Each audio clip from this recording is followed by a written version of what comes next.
All right, so I'm really excited to be here this morning with Viviana. So we're going to talk all things SaaS and marketing and trends in the market and all kinds of fun stuff like that. And so I wanted to kick it off with just, a quick, simple question. Tell us a little bit about your background. Well, thanks so much. Well, it's great to meet all of you.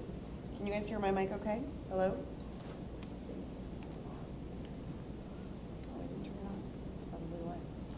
Good to meet you guys. So I'm here for the SalesOps conference, and I'll actually be interviewing David Cancel in a couple of hours. So are any of you going to SalesOps conference today? Any of you? Okay, good. So a little background on me. So predominantly I have a marketing background and started my career back in 2001, actually implementing, how many of you know of Siebel Systems? Yes, there's still a few of you left. Okay, that dates me a bit, but had a strong passion for CRM. And back in 2004, there was this little startup, and I think that we were just chatting about the fact that everybody thinks that Salesforce's story is up and to the right, and it was just so easy.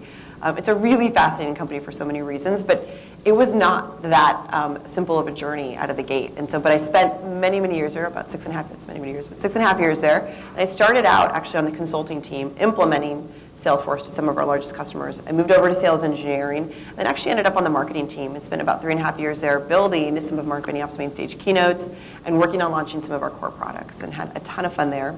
But I loved startups, and so when Yammer came and called me, so David Sachs, who's the CEO of Yammer, he called me and said, hey, we have this freemium viral product, but I need help monetizing it.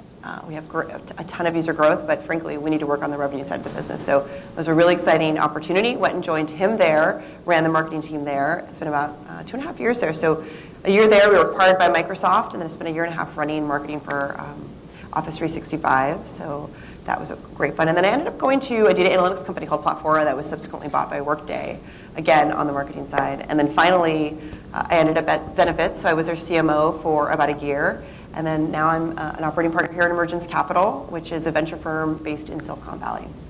Awesome. So let's talk about the early days of Salesforce.com. So how big was the company when you joined, roughly? Yeah, the company was a little less than 500 employees, and it was right before it went public. And we all actually fit within one conference room, partially because the team was global, right, at the time. Predominantly U.S.-based, but there were a couple folks outside of the U.S. But we all fit within Lokai, which is a conference room. Everything has a Hawaiian theme there. Yeah, like Ohana. Ohana. So if you, in every email that Mark signs is Aloha Mark. So Hawaii had an important theme there. But yeah, we all fit into one conference room. It was a small company. So obviously in the early days of SaaS and cloud, it wasn't even called SaaS or cloud. Some were calling it ASP, Application Service Provider. What were some of the themes or trends that you saw progress over the 6.5 years at Salesforce? There were a lot of trends. I think Mark is so prolific about, understanding where the market is moving and taking a step back and saying, how can Salesforce apply its technology to those trends that are going on? But so SaaS was a big one, but PaaS, Platform as a Service, was another one that I think Salesforce really developed and pioneered. And then it became the cloud and this idea that every company that's built, whether it's enterprise or consumer, has to be built within the cloud. And he did it. That company did a ton of work in terms of evangelizing that concept. So when we think of Salesforce.com, we think of up and to the right and just grow, grow, grow, grow, grow. Obviously, things don't always happen according to plan. What were some of the challenges that you all encountered during your time there? The biggest challenge was especially in the early days, was this idea that we still had a lot of battles with customers who believed that they wanted everything on premise, right? Mm-hmm. And it's actually interesting because I talk to companies now where they want to be able. They are moving toward thinking about on-premise again for various reasons, given security. But back then, we had to do a ton of work on evangelizing this concept called multi-tenancy, which is just like an apartment building, right? You have shared companies sharing a core tech stack. And that was something that people really, really struggled with, especially if you were selling to some of these larger customers. This is their sales data. It's incredibly sensitive information. Why would I share, be in the same architectural stack as potentially my competitors, right? Because everybody was starting to use Salesforce. So that was sort of one of the big things that we had to spend a lot of time evangelizing. So one of the comments I heard a few years ago about Salesforce during the Great Recession is that from things they might have done differently is that they sort of slowed down growth a little bit because the public markets were focused more on profitability or at least closer to break even. And so one of the comments I heard was that really during that recession time, 2008, 2009, it was actually a great time to push on the gas and actually hire more talented people that might have been displaced. Had you heard a similar thing or seen something like that? I did. So I remember coming up with working with a team that had to come up with all of the messaging on, we have this, it's a recession, people are tightening their belts, they don't want to spend money on software anymore, frankly. But we definitely paused a bit, but actually the product was the perfect product for the recession because it still was the lower cost offering. It doesn't feel that way anymore when you pay for Does anybody think of Salesforce.com as cheap anymore? No, but it was, it sort of was. And so it actually really helped the company at the time because it was less expensive still than the competition. So talking to the head of the Salesforce.com office in Atlanta, he's been with Salesforce for 15 years and been in Atlanta for a decade. He said that one of the best things about Atlanta for his business as a senior sales rep back during the Great Recession is that they would go into large companies that were spending $1 million or $2 million just on maintenance contracts with Siebel and others. That's right. And say, hey, instead of spending $1 million a year, spend $250,000 a year, get it in the cloud, get it more modern, so you're saving money and you're getting the more modern solution. And he said that was, Atlanta was one of the most successful territories because tons of big companies in Atlanta that during the Great Recession wanted newer technology, but also wanted to save a lot of money. Yep. And so Atlanta turned out to be a great market for Salesforce on the sales side. Yeah, and to be honest, at first it gives you pause. What do we do? There's a recession, and I think all of us should be thinking about this because we've been in such boom times for so long. But it was one of those concerted efforts of how do we spin this into a really positive thing for our customers, and it worked. It absolutely worked, and it was positive for the customers, and it did save them a lot of money. So it was great. It was a win-win for everybody. Yeah, that's great. So Salesforce now is this massive company, $80 or $90 billion market cap, has acquired major products in tons of different categories, your company, yes. like Pardot and others. Yep. What do you see as next for Salesforce, just from your outside perspective? Yeah, that's a great question. I think, I spend a lot of time with SalesLoft. I do think that I'm sure they're thinking a lot about this notion of, sales engagement and customer engagement. So the idea that Salesforce is a system of record and it's a database and it's forms that we all fill in. But most of you log into it, when I talk to sales leaders, it's once a week. They get their dashboard. Sales reps don't love using it. So I think that there's a real opportunity for them to really take a step back and ask themselves, how do we become that? How do we re-engage, our core users? And I actually think about that a lot for them because that was what we loved about the product in the early days was people really loved that product. It was life-changing. And now I see others using different products, using products like SalesLoft. And I think there's going to be a lot in that sort of engagement layer that they really need to think about. Show of hands if you like putting in data in the CRM. Anybody? API. Okay, so you don't even log in because you just use the API. See, yeah. So I think there's some interesting opportunities, and from a Salesforce point of view, they do constantly seek out the next big trend. I know during the Pardot years, the main focus was all about social, and it was the Chatter product, which we'll get to a little bit, similar to Yammer. Yeah. And then for a while, there was IoT, everything. It was the Internet of Things across the board was the big thing for a year or two. And then as of late, it's all been Einstein and artificial intelligence. And so there very much is this overarching what's next and how does it best serve the customer. That's right. So it is pretty amazing to see a company at massive scale constantly, trying to find the next thing in a meaningful way. Absolutely. And making it a core part of their product so that it helps their customers. Yep, absolutely. They do a really great job of that. Yeah. So you had a great run at Salesforce, 6.5 years.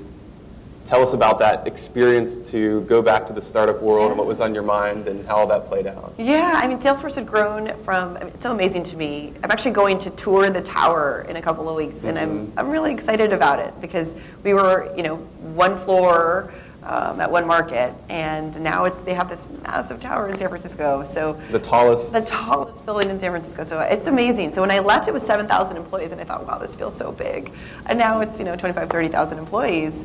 And so the reason why I left was honestly it just felt like a really big place for me, and I missed being nimble and moving faster. I still think Salesforce does that, by the way, but I wanted that sort of feeling of a smaller team. And so Yammer was about 200 employees when I joined. How many of you have heard of Yammer? Okay, good. So half of you. I always find when I'm working with younger entrepreneurs, they sort of go, they're like, what is that? Like it's kind of like Slack in the early days, but we were a precursor in the enterprise collab space. So one of the things that we did was we had 2 million users, so we had this very freemium viral product. And frankly, when I look back, it was one of the first companies that said virality is key to growth in the enterprise. So David Sachs' background was the consumer world. So he was part of PayPal. And he took a lot of the network effects that he learned with that business and he applied it to Yammer. So take an enterprise, so it was basically a teamwork space. And one of the things that that when they came out and they launched the company was it's Facebook for work. And there are good things about that and there are bad things about it. One is the good news is that you have this great mental model around what it is. Okay, it's a workplace for my team. What was bad about it was that people said, well, why should I pay for Facebook for work? Facebook is free. And so when I decided to go there, I had 2 million users, partially because of the way the product just worked. So you'd log in and it would automatically know who you spent most time with at work and invite them into the network. It would ask for your permission, but it was this pretty quick and dirty way to get everybody into the network and have the network grow. But then once you got dropped in, the users didn't really know how to use it. So a lot of my job was re-educating the market on, hey, this can actually be used for business purposes.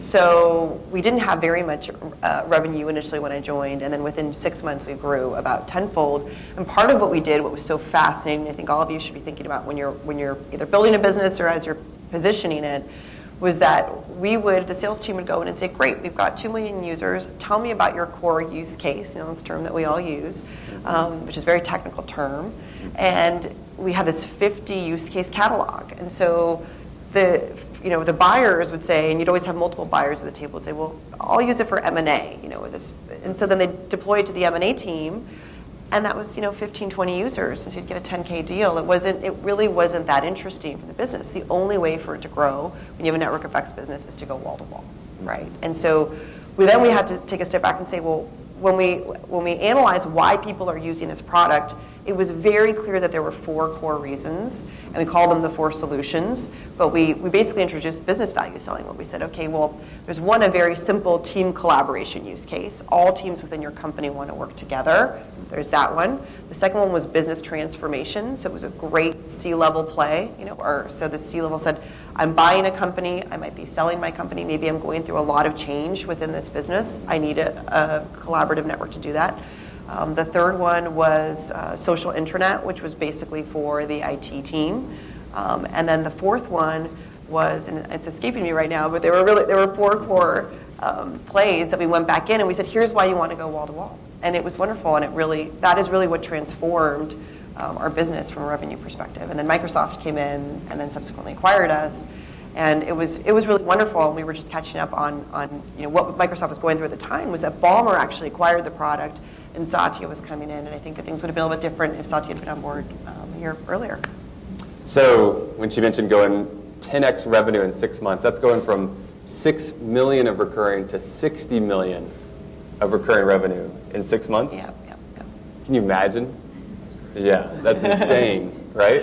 Yeah, and you just took what you had and you repackaged and repositioned it. So, it's funny, when I talk to many entrepreneurs, they'll say, well, what does marketing really do? I always get that question, and like, who should I hire to run marketing? And what do I look for? Honestly, and I get it because most CEOs, entrepreneurs haven't been marketers, so it's just it's really hard to understand that. And I think that's a perfect description of what a marketer should do. It is understanding your core product, what does the market need, and always thinking about how can I, frankly, drive revenue and make the rest of the business move faster.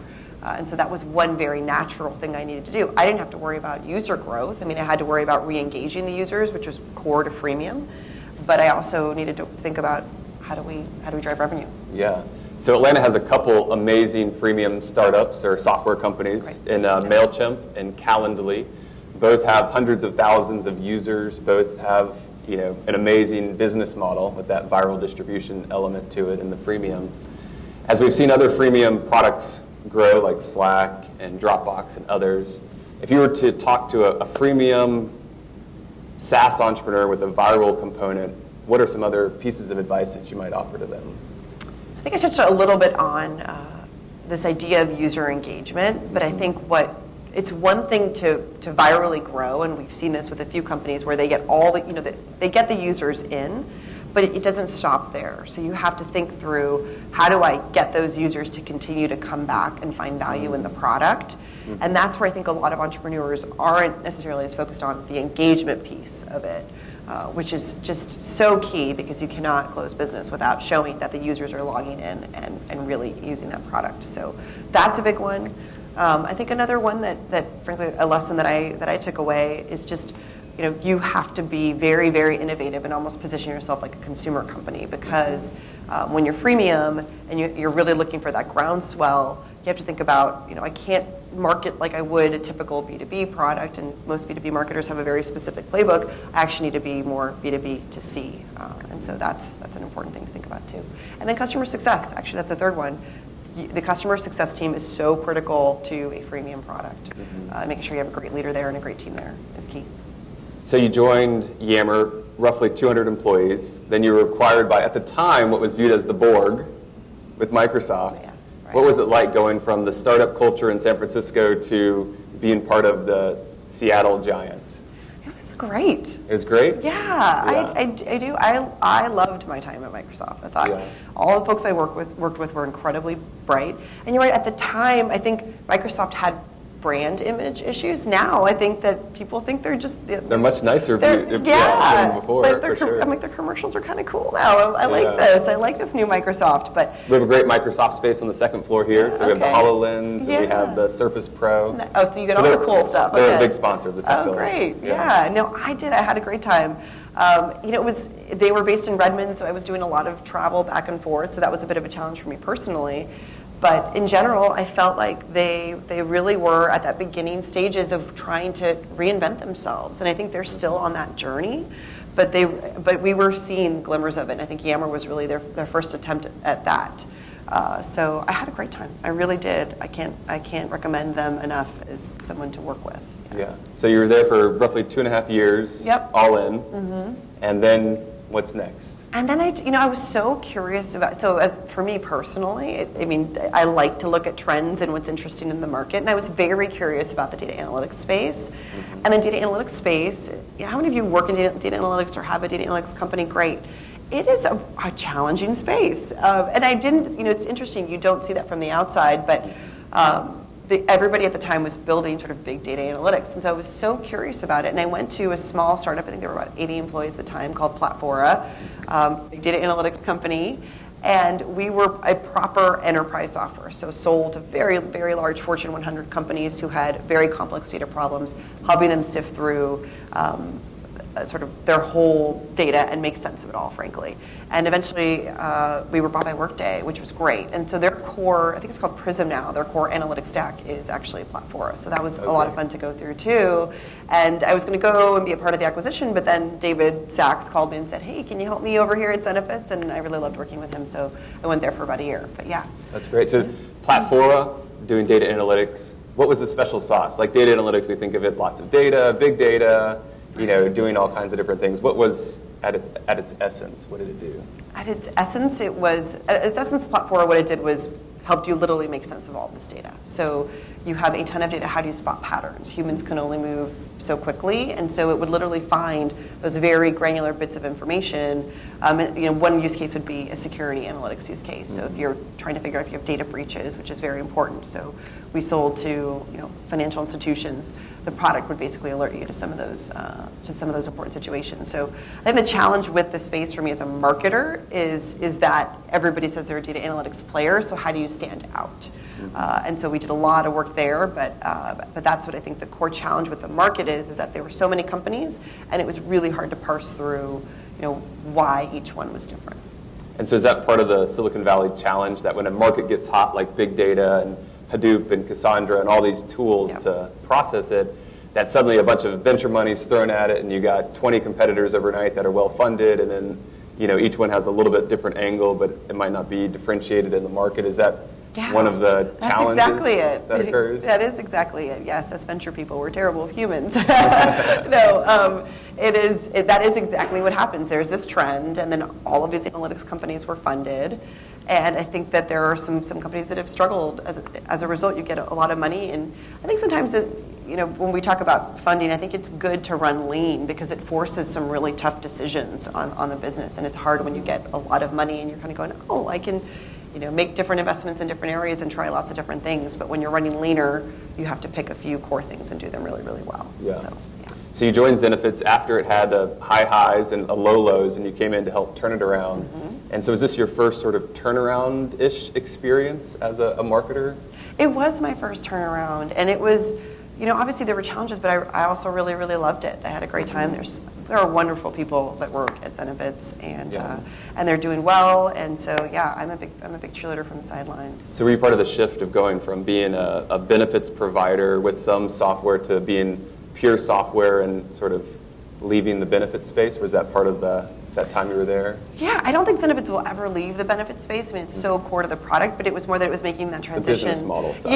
Yeah, and into adding actually payroll and some of those core functions that small businesses need.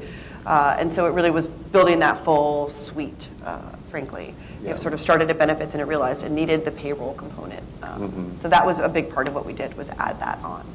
Because most of the big HR companies, HR software companies, start with payroll and then branch out. That's right. And Zenefits had started more on the benefits side and then, had partners for the payroll, but eventually got into the payroll directly. Exactly. Yep, they knew that was key.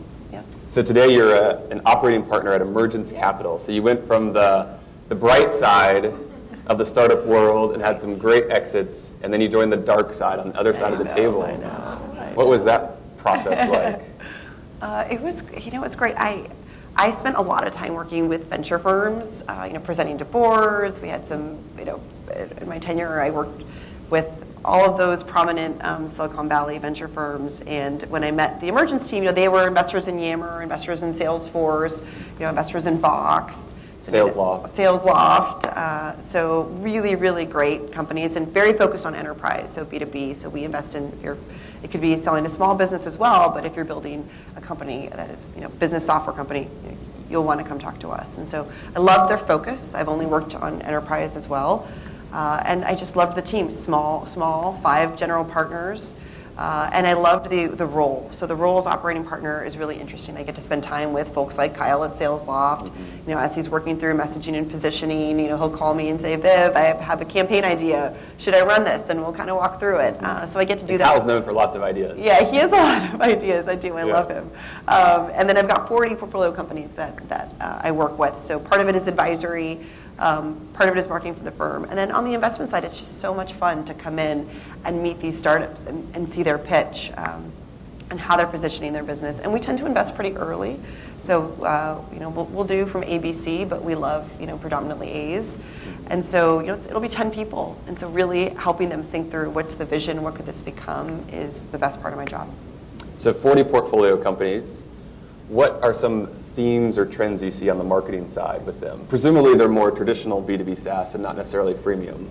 Yeah, is that fair? Yeah, I think that's fair. I'd love to see more freemium. I think the pendulum has kind of swung there. There were a lot of freemium companies, and then I think that I don't know if there were users that became reticent to use freemium products. I mean, Slack is doing really well, but people, I don't know if they're really viewed as freemium anymore, right? I view them as freemium. You view them as freemium still? Okay, yeah. Every time I talk to them, they still charge a lot of money, so they make a lot of money. But I think we do both. I would say both freemium and traditional. So, you know what I'm really curious about, and I'd love your perspective on this, is the marketing tech stack. Because just to your point, there was a lot of funding that occurred, and then there have only been very few key winners in that market. And so I'm acutely interested in this, and I'm starting to work with a couple of companies that are building the next stack, because ML and AI, frankly, have really, really changed the game there. And so there's a company that I'm talking to that claims to be the next Optimizely because they're layering ML and AI. So those sorts of things I'm very curious about. What are your thoughts on that? Well, who has seen the MarTech slide or the Lumascape where it has 5,000 logos on it? Obviously, you've seen that one. Yep. And so you go into this, you think, oh, marketing, like, surely there's 10, 15 main categories and maybe 10 or 15 main products in those categories, but far from it. 10 to 15 categories and 100 to 400 products per category. Like the competitive element in it is just outrageous. Yeah, there's just so many companies being funded. So really pulling out who you think is going to create a new category, that's what I get really excited about. And it has to be a new meaningful category, obviously, Right. from the venture hat on. Yep. There's a lot of categories that are nice to haves or in between, somewhere in that spectrum of nice to have versus a must have. And so, they might be able to build a $5 or $10 million business, but can they build a $200 million revenue business Right. in that category? I don't think there are too many of those. And that's one of the challenges of figuring out, is this a real category or is this a module that eventually gets bolted onto Sure. something else? Sure. We talk So, a lot about that. The other thing that we talk a lot about is this concept called coaching networks. And we've been sort of externally talking quite a bit about it. So we're investing in a couple of companies. So one called Textio. So they're building, their whole passion is around removing our unconscious bias in the hiring process. So if you think of really large companies, one of the things that they do is they write, hundreds of thousands of job recs out there.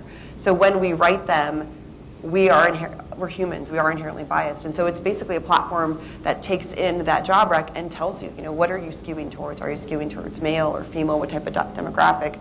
Using ML and AI, and it's great because you have a data set that's so abundant. That's right. And one of the challenges with AI is that you can have the coolest AI in the world, but if your data set that you're applying against isn't useful or that large, it's not going to be that valuable. But job recs, there's Massive millions data and millions sets out there to run through. And think of Textio as a great example of where they started with a few core data sets, and then the technology started, kept learning, and now, they're really breaking out. And a lot of it's sort of like you have to have Textio if you're a large company because you can't allow these biases to affect you. So they're one company. Another company that we invested in that also is this coaching networks component where basically you're taking all of this technology and you're making the human the brilliant outlier. So that's something that we talk a lot about, which is a lot of VCs are thinking AI is going to replace the humans. We want to make the humans the brilliant outlier and make them work better, faster, more productive. So Chorus is an example. They're actually here this week as well at SalesOff's event.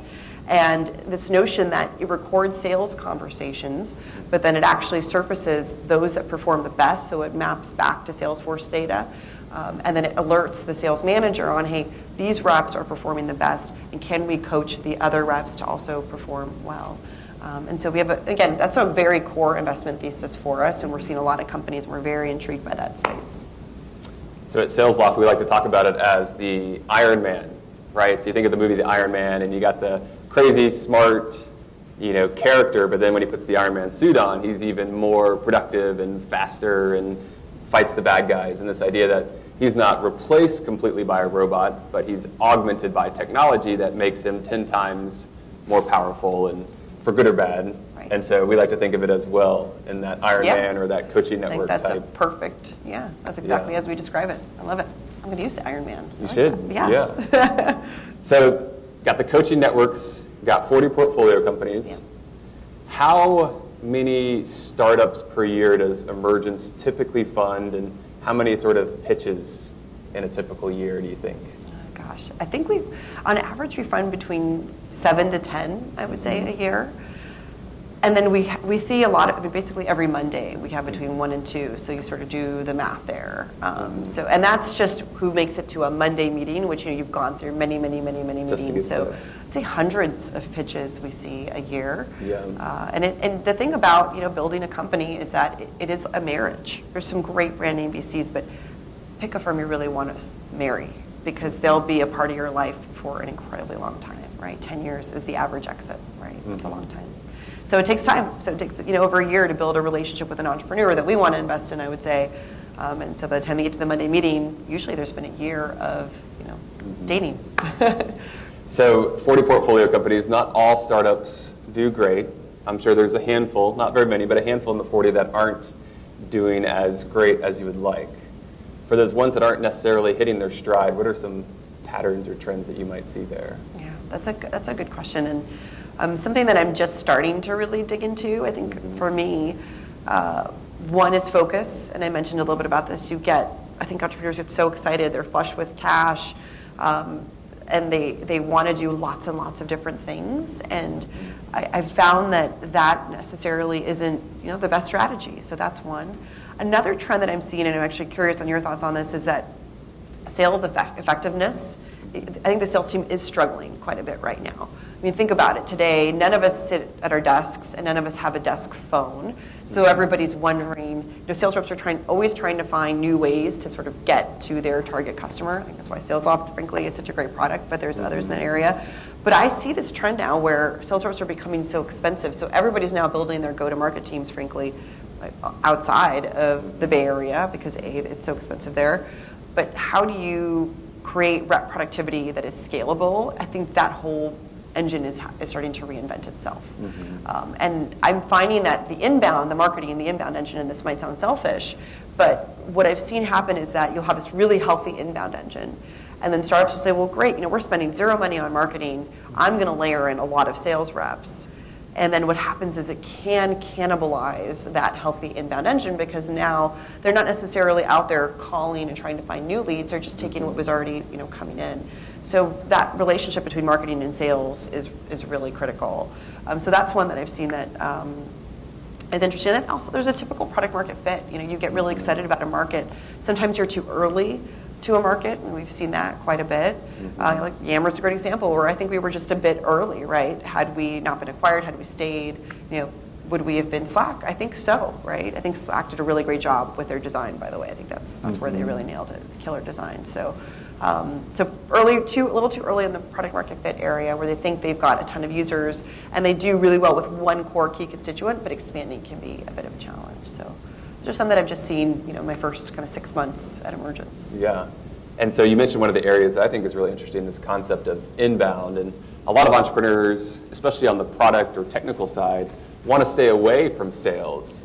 Right? They don't necessarily like interacting with their own salespeople or even having them. Right. And so there's this desire to build a great inbound machine and tons of SEO and SEM and do great content marketing. But the reality is that there's a lot of markets, especially newer markets, where inbound won't work if people aren't searching for whatever it is that you're selling, right? So I was talking to an entrepreneur yesterday, has this great product that manages the title insurance process when you buy a house. So you buy a house and you got all these documents and there's a title insurance element and there's some subcomponents to that. And it's software that's doing well in that market. But they sell into law firms, and no law firms are going on Google and saying, I need some software to manage my title insurance process. Like, nobody is searching for it. I think I know which company you're talking about, by the way. So you do a Google Trends search of like title insurance software, and like the search volume is nothing. Right. And so inbound is never going to work for them, but the outbound using SalesLoft and a bunch of SDRs and AEs has been tremendously successful. Sure. Yep. And so have you seen some of that where the entrepreneur is just like, I just want it all to be self-service, or I all want it to be inbound, and then it doesn't necessarily play out the way they want. And it becomes expensive, and you have to hire, and you have to invest in programs and sales enablement. And so that's an area that I think is becoming more and more challenging because digital, frankly, like everybody is doing it, right? SEO, SEM. So that is just driving up the costs on an investment perspective. So I always get that question of like, what are the new hot sort of marketing things that work? And one of the things that I always say, do what others aren't doing. I'll give you a great example of that. So Zoom, have you heard of Zoom? Great, yeah, great. We use their product. We're an investor in Zoom as well. Love them. And Janine Pelosi, their CMO, and I were having this conversation.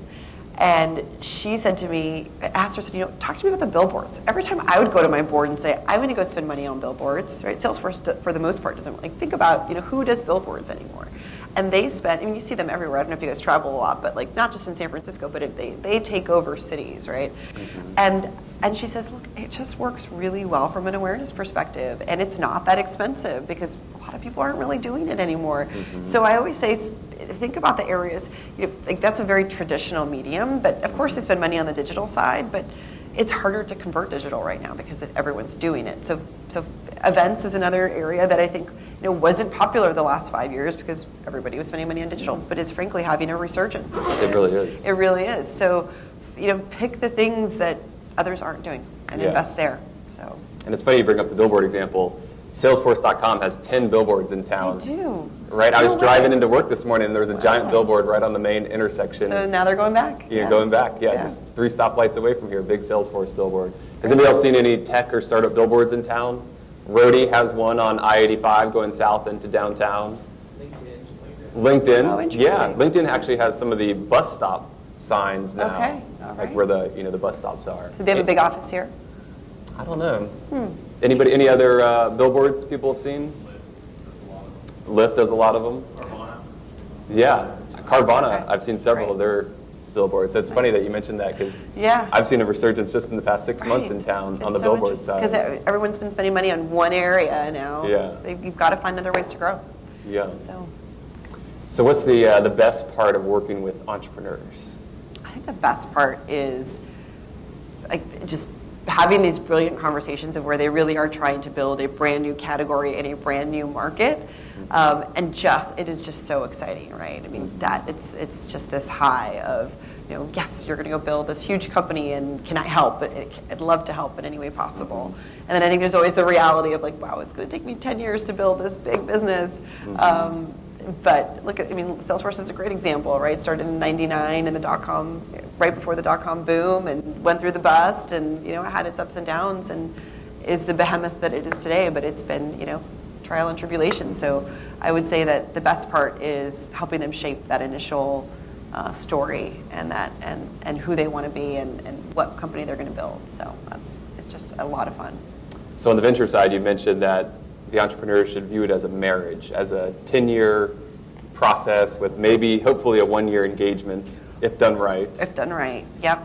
What are some of the other misconceptions that you find entrepreneurs think about when they think about venture? I think sometimes they just end up, they don't think that it's a marriage. It's almost like sometimes I worry that they're very short-sighted, right? It's just like, give me the money and I'll see you later. I don't need you, or Yeah. just give me the money, I can do this on my own. And so I do pride Emergence in this respect, where they really are very hands-on and helpful, and in many, many ways, whether it's recruiting, whether it's go-to-market expertise, which is why they hired myself, and Doug Landis, who's on the sales side, my counterpart there.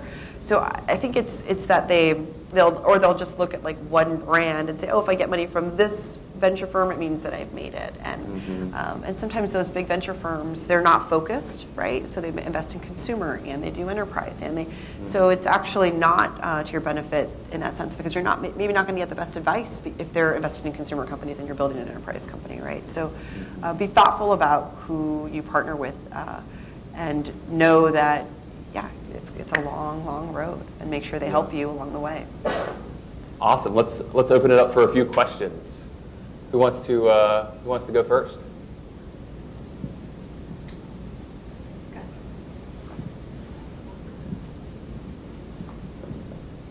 So I'm Nicholas Horton, by the way. So first of all, great to hear both of you speak. Long-time follower of yours Good, thank you. on the tech scene and watching you, and congratulations on your successful exits and now with Emergence Capital. As you see, and as you were talking about some of the changes within the digital media space and the overabundance of SEO, SEM players and stuff like that, and as sales reps and even sales organizations look to drive their revenue or have more meaningful conversations with their customer base, I've noticed a trend lately on LinkedIn with a lot of people doing more tailored messaging, trying to talk to that audience. Are you seeing that as something that is being more impactful for a lot of organizations moving forward? And what are some of the trends that you see as ways that you can engage with your customers that are outside the norm? Because the reality is 50% of your customers kind of already know where they want to go, and they're just getting the data from you and ingesting that before you even really get a chance to sell. So how do you create that separation? I know that was a long-winded question. Well, let's start with the LinkedIn question first. Are you seeing more usage of LinkedIn, more in-mails, more posts, more activity feed? I am. It's LinkedIn is hit or miss for me. I think I've tried a couple of different things, and I've talked to entrepreneurs in terms of what they've tried. You are right. I am seeing a lot of success with LinkedIn Mail, but again, I go back to, you'll hear this, but in a year everybody's going to be doing it, and so then it's going to stop working. So always do it now. So for a do little it bit, now, but and no, it won't but be last. aware that, and that's the cycle that you get into marketing, because people will just say, oh gosh, for a while there it was buy a bunch of data from Clearbit, and that's how you do. But then everybody does that. So I am hearing that LinkedIn Mail is working well. I have not found that there's a lot of success with actually paying for advertising on there. So that has not worked out as well. Great question. Are there any other ones that are working well for a period of time, like the billboards example? I mean, yeah, so billboards and events are coming back. Events, yeah. With a vengeance, and I'm finding that for brand awareness, and it's so hard. You can't tie lead flow back, and I get it. I always would have those conversations with our CEOs, and I hear it from our portcos, but it's brand awareness matters. It's very noisy right now in the market, so think about ways to stand above the noise, and I think that those are two natural examples. I hear a lot of people talk about ABM. What's ABM? Tell us about that. Account-based marketing. Account-based marketing. Yeah. What are your thoughts on ABM? Well, I want to hear your thoughts first, because I have a lot of ideas. Yeah. It's funny. I held this CMO summit about a month ago, where we flew in all the heads of marketing for our portfolio companies, and just to have this open conversation on what's the state of marketing, how are we feeling about things. And this topic came up, and I was very surprised to hear the feedback, and I'd actually love to hear your perspectives on it as well. But everyone sort of said, we love the concept, but isn't ABM something we've been doing for a really long time, right? Mm-hmm. And now we're applying technology to it and making it more formulaic. Mm-hmm. But to me, it's actually it's something that, as good marketers, frankly, should be doing, and have been doing for quite a bit of time. What's your perspective? I agree. It's obvious, right? It's intuitively obvious for any marketer. From some of the things that I really like about it, just from a tactical point of view, there's still a misalignment between sales and marketing. Marketing works really hard, generates all these amazing leads, and then sales goes in and says, most of them are not what we want to sell to, or this, that, or the other. So at the ultimate level, I think the alignment between sales and marketing. So whether it's the ideal customer profile, or it's here are our named tier 1 accounts, our named tier 2 accounts, our named tier 3 accounts. Yep. I think some of those things at the high level just bring sales and marketing together and align them. Now, whatever else happens, but there is still a big disconnect between sales running around doing their thing and then marketing doing their thing. And so a few other data points that I like about, or some comments that I like about it. One is this idea that they're not called lead executives on your sales team. They're called account executives. Right. And so if marketing's mainly focused on generating leads and sales is mainly focused on selling accounts, this idea of having account-based marketing just makes sense. Yeah, it does make sense. It does. What are your thoughts on ABM? I'm curious. So I guess the big question would be, though, is it a category, or is it just normal life with some things reorganized? I mean, I see there's a lot of great ABM companies that are we've looked at a lot of them. I think, to me, it's what smart marketing teams have been doing from day one, especially if you're selling into larger companies, right? Absolutely. You have to have an account-based strategy. Yeah. So I think it's just a hot buzzword, frankly, for something that we've been doing for a long time. Yeah. So I saw a few hands go up in the back.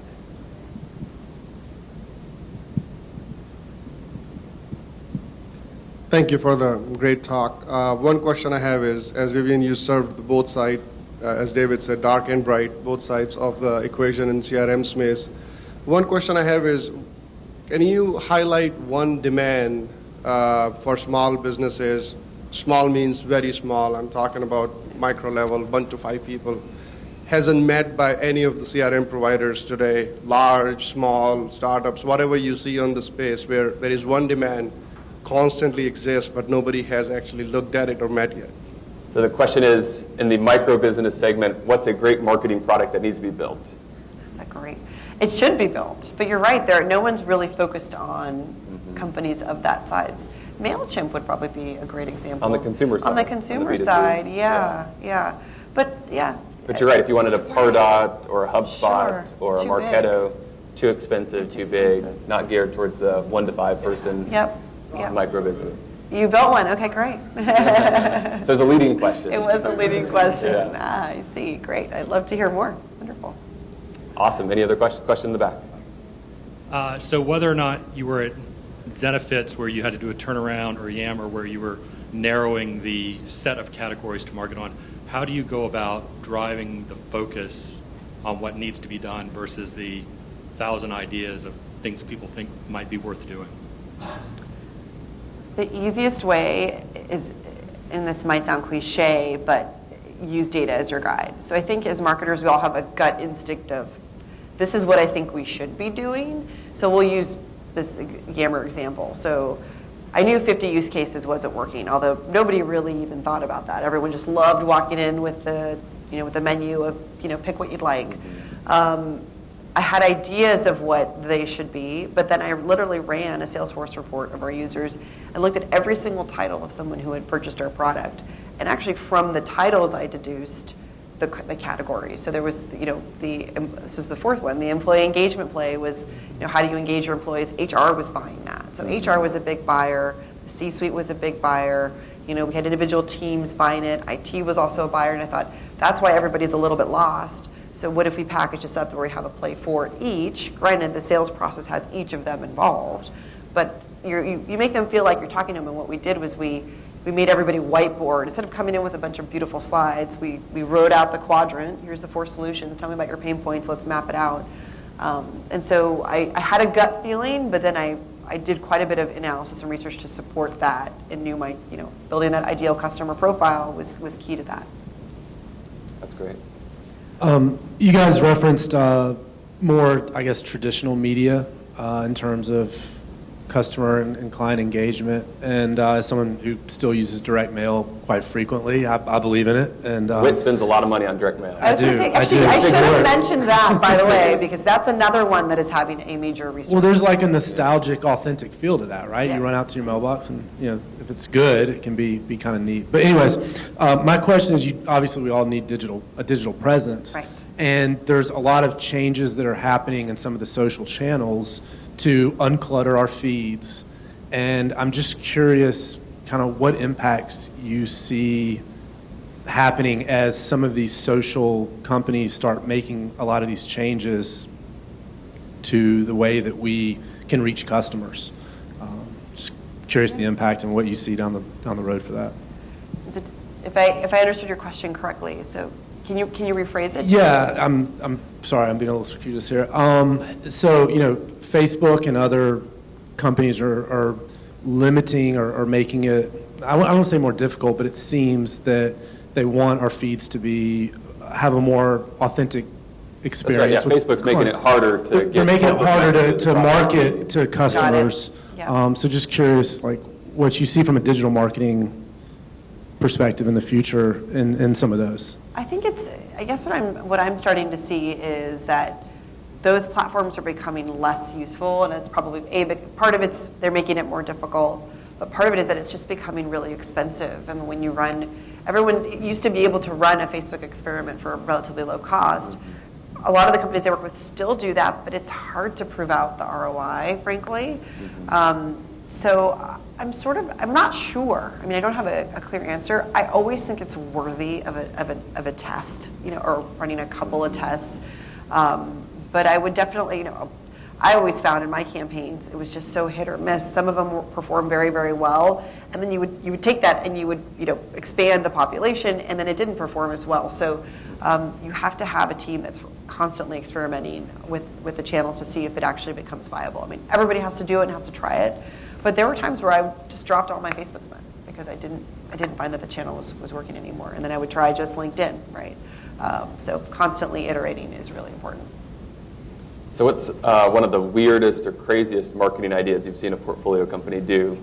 Gosh. You don't have to name names, but just, The craziest, oh gosh. A few years ago, SalesLoft got in trouble for shooting actual money into the air as part of a campaign at Dreamforce. That's right.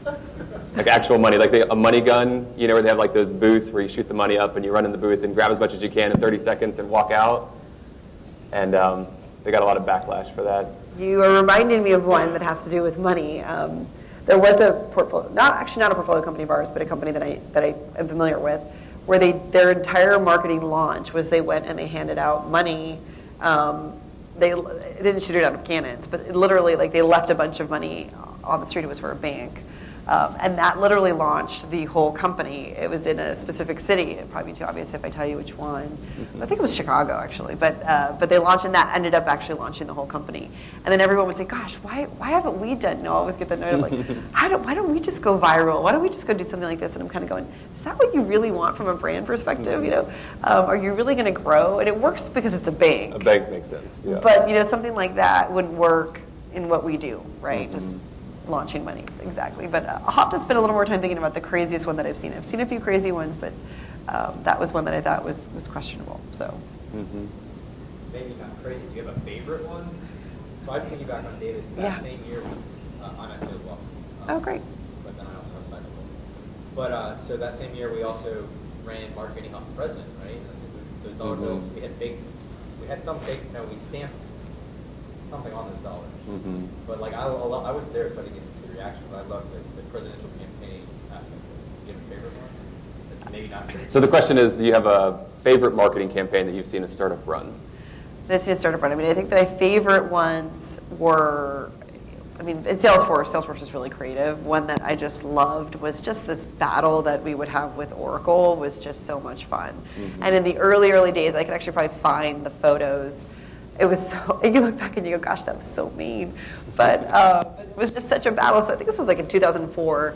We would try to recruit, a lot of great people from Oracle. So they had this office building that I think Salesforce now has in San Mateo, which was an Oracle, our Siebel building. And we used to get trucks with, where the whole sides would say, basically like, you're missing out, come work for Salesforce. And we would just drive them through the parking lot, while, we were so mean. And then it was literally, and then they got bought, and it was, as soon as they got bought by Oracle, then we hammered them even harder, and it was, you look back and like, that was actually mean, people probably lost their jobs. But a lot of them ended up applying and coming over to Salesforce, and we got a lot of news around that. So, that wasn't an expensive endeavor, right? Getting trucks and just basically putting billboards on the trucks and driving around the parking lot.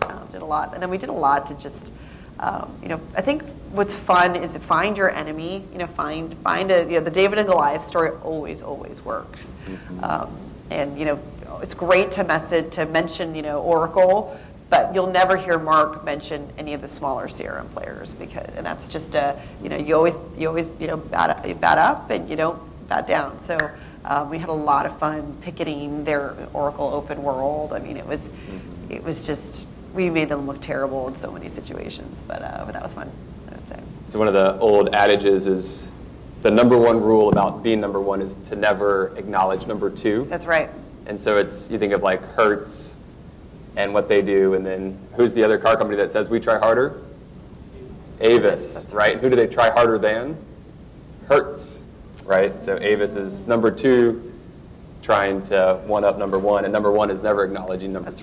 That's right. Yeah, it's really important to think about it that way. Yeah, they would try to get Mark in to say things about smaller competitors, and he just never go there. He's so good at that. So awesome. Time for one final question. Luke.